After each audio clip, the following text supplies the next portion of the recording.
কনকনে ঠান্ডা, বাইরে কুয়াশা পড়ছে আর তুমি বেশ শান্তিতে কম্বল মুড়ে দিয়ে শুয়ে আছো। আর তোমার এটাও জানা আছে যে কিছুদিন পর তোমার পরীক্ষা শুরু হতে যাচ্ছে, কিংবা এখন পরীক্ষা চলছে। একটি ভালো রেজাল্ট না করতে পারলে সবার কাছ থেকে তোমাকে কম বেশি কথা শুনতে হবে। এত কিছু জানার পরও পড়ালেখার প্রতি তুমি ফোকাসটা দিতে পারছো না, কিন্তু কেন? উত্তরে তুমি হয়তো বলবে, ভাই শীতকাল চলছে, এই ঠান্ডায় পড়তে বসতে মন চায় না, কিংবা যদি পড়তে বসি টেবিলে পড়তে বসি না, বই হাতে নিয়ে বিছানার উপরে উঠে গায়ে কম্বল জড়িয়ে শান্তিতে হেলান দিয়ে পড়তে বসি। ব্যাস, ওই দিনের জন্য তোমার পড়াটা ওখানেই শেষ। কারণ এত আরামের মধ্যে কারি বা পড়াশোনায় মনোযোগ আসে, তখন শুধু চোখে মুখে ঘুম পায়, তাই না? আর এই সমস্যার সমাধান নিয়ে বরাবরের মতো নগর বাস্কপ হাজির। বন্ধুরা, আজ আমি তোমাদের এমন 5টি ট্রিক্স শিখিয়ে দিতে যাচ্ছি যেগুলো তুমি ফলো করলে ভবিষ্যতে আর কখনো তোমাকে শীতকালে সবকিছুর পাশাপাশি কিভাবে নিজের পড়াশোনাটাকেও সুন্দরভাবে চালিয়ে নেওয়া যায় এটা নিয়ে আর টেনশন করতে হবে না।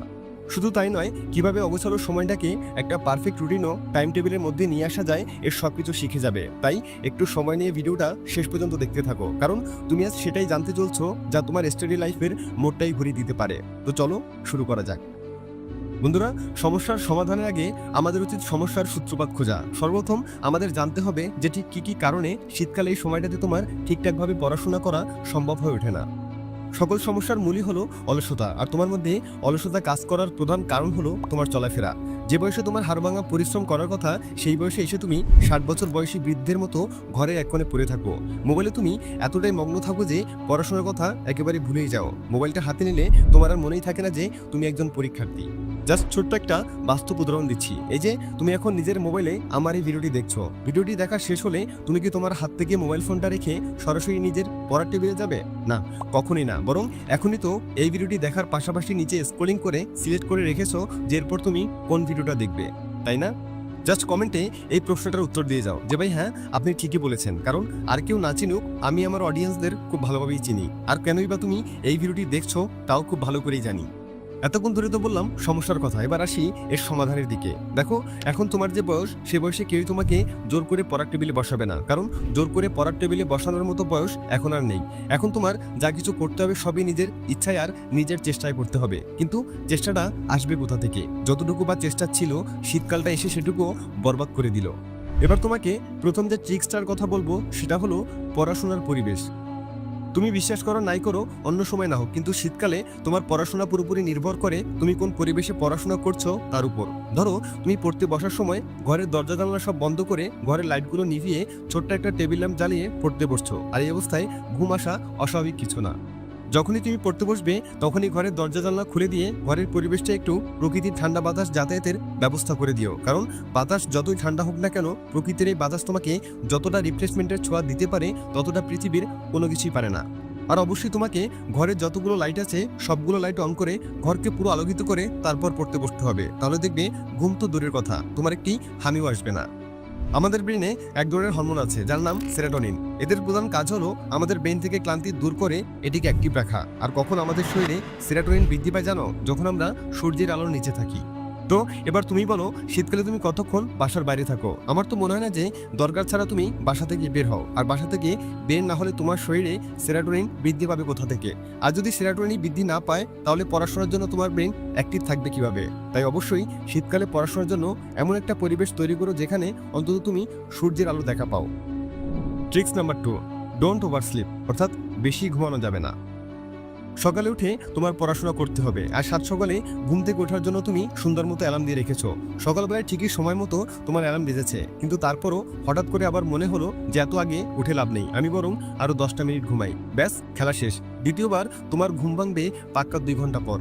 আর এমনটা নিশ্চয়ই তোমার সাথে হয়েছে, একবার না বারবার হয়েছে। তাই তোমাকে যেটা করতে হবে সেটা হলো একবার ঘুম ভাঙার পর যতই কষ্ট হোক না কেন সুন্দর মতো বিছানা ছেড়ে উঠে পড়া, একটু হাঁটাহাঁটি করা, হাত পা নাড়াচাড়া করা, সম্ভব হলে বাইরে থেকে 10 থেকে 15 মিনিট হেঁটে আসা বা এক্সারসাইজ করা।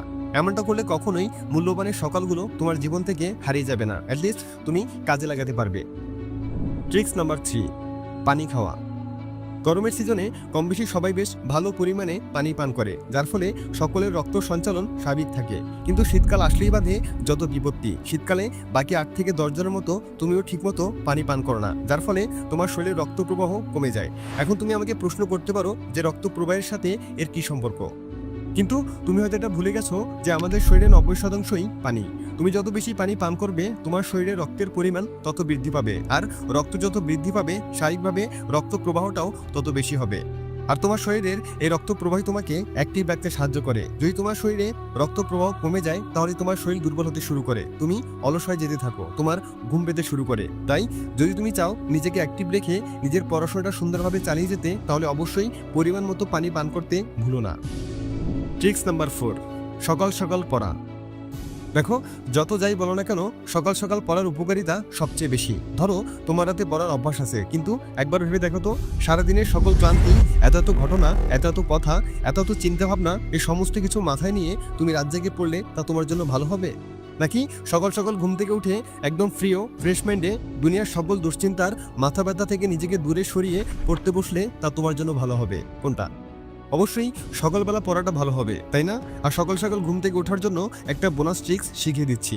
তোমাকে ঘুমোতে যাওয়ার 1 ঘন্টা আগে নিজের মোবাইল ফোন সহ যাবতীয় সমস্ত ইলেকট্রনিক ডিভাইসকে তোমার কাছ থেকে দূরে সরিয়ে নিতে হবে, যার ফলে তোমাকে ঘিরে ডিজিটাল ডিভাইসগুলোর যে ফ্রিকোয়েন্সি তৈরি হয় সেগুলো তোমার কাছে থাকবে না, ফলে সহজে তোমার ঘুম চলে আসবে।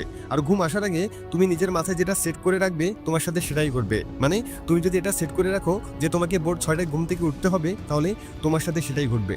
তবে হ্যাঁ, একদিনই কিন্তু এটা পুরোপুরি তোমার আয়ত্তে চলে আসবে না, তোমাকে প্রতিনিয়ত এই অভ্যাসের মধ্যে থাকতে হবে। তাহলে দেখবে তোমার দাদা দাদি কিংবা নানা নানির মতো কোনো প্রকার অ্যালার্ম ছাড়া রোজ পারফেক্ট টাইমে অটোমেটিকলি তোমার ঘুম ভেঙে গেছে। এবার আসা যাক আজকের ভিডিওর সর্বশেষ ট্রিক্সে, আর সেটা হলো 40 মিনিট রুলস। এটা খুব সিম্পল একটা রুলস, তোমাকে জাস্ট টানা 40 মিনিট পড়তে হবে। আমাদের ব্রেন একটানা 40 মিনিট কোনো প্রকার বিরক্তি ছাড়া একটি কাজ করে যেতে পারে, আর 40 মিনিটের পর সময় যত বাড়তে থাকবে তাতে একটু একটু করে তোমার বিরক্ত লাগা শুরু হবে। আর পড়াশোনা কখনো বিরক্তি নিয়ে করা যায় না। এ ধরনের বিরক্তিকর সিচুয়েশন এড়ানোর জন্য তোমাকে একটানা 40 মিনিট পরে 5 থেকে 10 মিনিটের একটা ছোট্ট ব্রেক নিতে হবে। তবে হ্যাঁ, 5 থেকে 10 মিনিটের ব্রেক টাইমে তোমার হাতে মোবাইল ফোন নিও না, তাহলে কিন্তু সেই ব্রেক শেষ হতে পাক্কা 2 ঘন্টা লাগবে, কিংবা কারো কারো ক্ষেত্রে আরও বেশি। তাই ভুলে ওই ব্রেক টাইমে হাতে মোবাইল ফোন নেওয়া যাবে না। তো 5 থেকে 10 মিনিট ব্রেক নেওয়ার পর আবার তুমি পড়তে বসো, একটানা 40 মিনিট পড়াশোনা করো, তারপর আবার একটি ব্রেক, এভাবে যতক্ষণ পারো চালিয়ে যেতে থাকো। মনে রাখবে, এই শীতকালটা হলো তোমার জন্য সবচেয়ে চ্যালেঞ্জিং একটা সময়। যদি এই সময়টাতে তুমি হাত পা গুটিয়ে কম্বলের নিচে বসে থাকো তাহলে রেজাল্টের দিনও হাত পা গুটিয়ে তোমাকে সবার পেছনে পড়ে থাকতে হবে। আর যদি তুমি এই কনকনে শীতের মধ্যেও হাড়ভাঙা পরিশ্রম করতে পারো তাহলে দেখবে বাকি 8 থেকে 10 জন মানুষের চেয়ে তুমি অনেক অনেক বেটার কন্ডিশনে নিজেকে নিয়ে যেতে সক্ষম হয়েছো। কারা কারা আজকের ভিডিওতে বলা ট্রিক্সগুলো ফলো করতে পারবে কিংবা ফলো করছো তারা কমেন্টে আমাকে জানিয়ে যেও। দেখা হচ্ছে পরবর্তী ভিডিওতে, ততক্ষণ পর্যন্ত সাবস্ক্রাইব করে নগর বায়োস্কোপের সাথেই থেকো। Thanks for watching.